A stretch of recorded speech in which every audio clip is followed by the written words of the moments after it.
Love FM।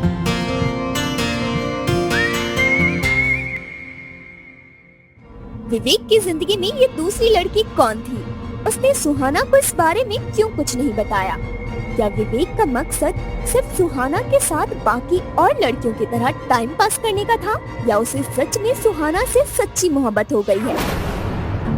Shanaya, तुम यहाँ? Baby, कितनी बार मना किया है मैंने, जूनियर्स की रैगिंग मत किया करो। ये बात सुनते ही सनाया की आंखों में आंसू आ जाते हैं और वो वहाँ से चली जाती है। देखो, तुमने उस बेचारी को रुला दिया और वो चली गई ना।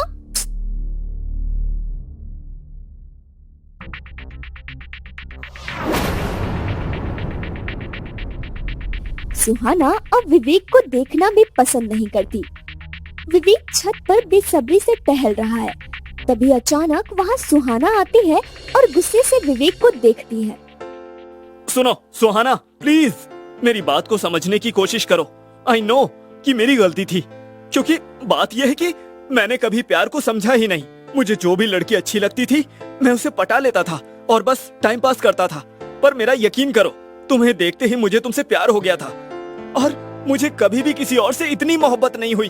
और रही बात उस रिलेशनशिप की, तो मैं उस रिलेशनशिप में सीरियस नहीं था और अब तो शनाया ने भी ब्रेकअप कर लिया है। सुहाना विवेक को जोरदार थप्पड़ लगाती है। बस, कई लड़कियों की जिंदगी बर्बाद की है तुमने। कॉलेज में ऐसी कितनी लड़कियों को तुमने रुलाया है। अपनी अयासी के लिए तुमने कितनी मासूम लड़कियों का दिल तोड़ा है। और आज जब तुम्हारा दिल टूटा तो तुम्हें कितनी तकलीफ हो रही है। विवेक आंखों में आंसू लिए कहता है, सुहाना, तुम सही कह रही हो। मेरे जैसे लड़के के साथ यही होना चाहिए और मुझे ये सजा मंजूर है, और इसीलिए मैं तुमसे हमेशा हमेशा के लिए दूर चला जाऊंगा। तुम्हें कभी भी परेशान नहीं करूंगा। तुम खुश रहो, मैं बस यही चाहता हूँ। ये कहते हुए विवेक वहाँ से जाने लगता है और थोड़ा रुककर पीछे मुड़कर कहता है, सॉरी सुहाना, मैंने तुम्हारे साथ जो भी किया गलत किया। हो सके तो प्लीज मुझे माफ कर देना। सुहाना विवेक को हग कर लेती है और सब कुछ थम जाता है। विवेक के चेहरे पर स्माइल और आंखों में आंसू होते हैं। चले जाओ जहाँ जाना है। आज के बाद प्लीज तुम मुझे अपनी शक्ल भी मत दिखाना। सुहाना की आंखों से आंसू बह रहा होता है। सुहाना विवेक की तरफ बिना देखे वहाँ से चली जाती है। विवेक को इस बात से बहुत तकलीफ होती है। पूरे 1 महीने बीत गए। सुहाना ने विवेक का चेहरा नहीं देखा था।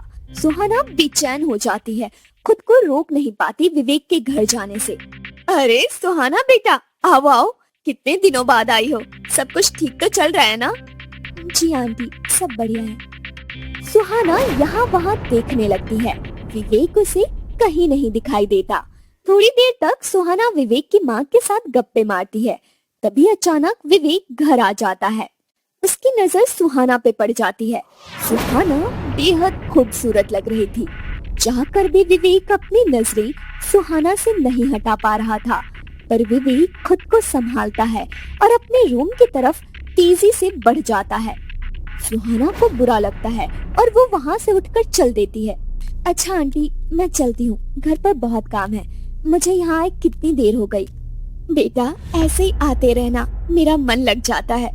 जी आंटी। ये कहते ही सुहाना वहाँ से चली जाती है और उसके बाद समय जैसे बीतता जा रहा था। सुहाना और विवेक के बीच की ये दूरियां दोनों को तकलीफ दे रही थी। विवेक सुहाना की जिद के आगे जैसे हार चुका था।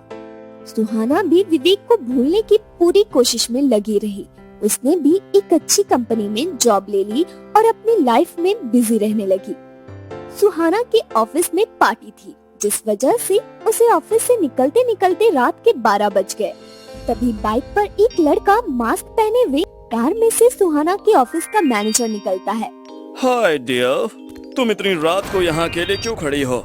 चलो मेरे साथ आओ, मैं तुम्हें घर ड्रॉप कर देता हूँ। कम ऑन बेबी, अब आ भी जाओ। इट्स ओके सर, आप परेशान मत होइए, मैं चली जाऊंगी। बस 2 मिनट में कैब आती होगी। एक बार फिर से सोच लो, मैं हर किसी को ऐसे ऑफर बार बार नहीं देता। ये कहते हुए मैनेजर सुहाना का हाथ पकड़ लेता है और उसे जबरदस्ती अपनी कार में बैठाने लगता है। तभी मास्क पहने हुए लड़का वहाँ आकर सुहाना का हाथ पकड़कर उसे अपनी ओर खींचता है। मैनेजर को लड़के पर बहुत गुस्सा आता है। वो कार से अपनी पिस्तौल निकालकर लड़के पर तान देता है। बहुत वक्त से इस पे नजर रखा हुआ है मैंने, छोड़ दे इसे, वरना मारा जाएगा। मैं मर जाऊंगा, लेकिन जीते जी इस पे कोई बुरी नजर डाले वो मैं बर्दाश्त नहीं कर पाऊंगा। तो रुक, मैं तुझे अभी सबक सिखाता हूँ। मैनेजर नशे की हालत में धुत अपने गुस्से पर काबू नहीं कर पाता और गोली चला देता है। गोली सीधा उस लड़के को जाकर लगती है। वो लड़का वहीं गिर जाता है। तभी मैनेजर वहाँ से भाग जाता है। कैब वहाँ पहुँच जाती है। सुहाना कैब ड्राइवर की मदद से उस लड़के को हॉस्पिटल ले जाती है। कार में जाते वक्त लड़के की सांस तेजी से फूलने लगती है। सुहाना लड़के के चेहरे से मास्क हटा देती है। जैसे ही वो मास्क हटाती है, वो शॉक्ड होकर चिल्लाती है, विवेक, ये तुमने क्या किया? तुमने मेरे लिए अपनी जान खतरे में क्यों डाली? तुम्हें कुछ हो गया तो मैं तुम्हारे बिना जिंदा कैसे रहूंगी? सुहाना, इसका मतलब तुम आज भी मुझसे प्यार करती हो? बोलो ना। देखो, पता नहीं मैं जिंदा रहूं या ना रहूं, प्लीज कह दो कि तुम मुझसे प्यार करती हो। सुहाना विवेक के हाथों पर अपना हाथ रखकर उसे चुप करवा देती है। Yes Vivek, I love you और बहुत प्यार करती हूँ तुमसे। तुम्हें कुछ नहीं होगा, ट्रस्ट मी, बस थोड़ा सब्र रखो, सब ठीक हो जाएगा। सुहाना विवेक को लेकर हॉस्पिटल पहुँचती है।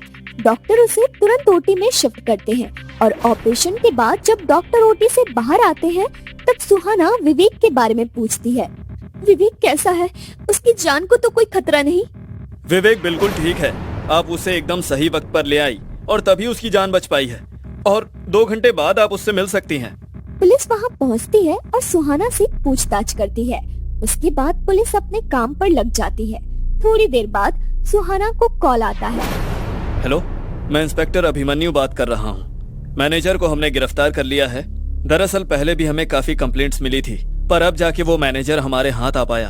आप बेफिक्र रहिए, इसे कड़ी से कड़ी सजा मिलेगी। ये सुनकर सुहाना को चैन मिलता है। सुहाना भगवान से अब भी विवेक की सलामती की दुआ करती है और 2 घंटे बीतने के बाद सुहाना विवेक के पास जाती है। विवेक के पास जाते ही सुहाना उसके सिर पर किस करती है और उसकी आंख से निकला पानी विवेक के चेहरे पर पड़ता है। विवेक की आंख खुल जाती है। विवेक सुहाना को प्यारी सी स्माइल देता है। हंसो मत, तुम्हें कुछ हो जाता तो मैं जिंदा नहीं रह पाती। तुम वहाँ क्या कर रहे थे, बोलो? विवेक बताता है। देखो सुहाना, मैं भले ही तुमसे दूर रहता हूँ और तुम्हारे सामने नहीं आता, पर मुझे तुम्हारा ख्याल है। और जब तुम शाम को घर नहीं आई ना, तो मुझे तुम्हारी चिंता होने लगी और मैंने काफी देर तक तुम्हारा इंतजार किया, पर तुम नहीं आई। और फिर तुम्हारे ऑफिस के बाहर जाके खड़ा हो गया। लेकिन ये बात भी सच है सुहाना कि तुम्हारे सामने आने की हिम्मत मुझ में नहीं थी, इसलिए मैं बस दूर से ही देख रहा था। पर उसके बाद ऐसा हो जाएगा ये मैंने सोचा नहीं था। सुहाना, क्या तुम मुझसे शादी करोगी? तुम अपनी हालत तो देखो। अगर तुम हाँ नहीं करोगी तो मेरी जान वैसे भी चली जाएगी। अब से मैं तुम्हारी हूँ और अब हमें कोई अलग नहीं कर सकता। विवेक को ये सुनकर बड़ा सुकून मिलता है और अब तक सुबह हो चुकी थी। सूरज की नई किरण उन दोनों की जिंदगी में एक नई रोशनी लेकर आती है।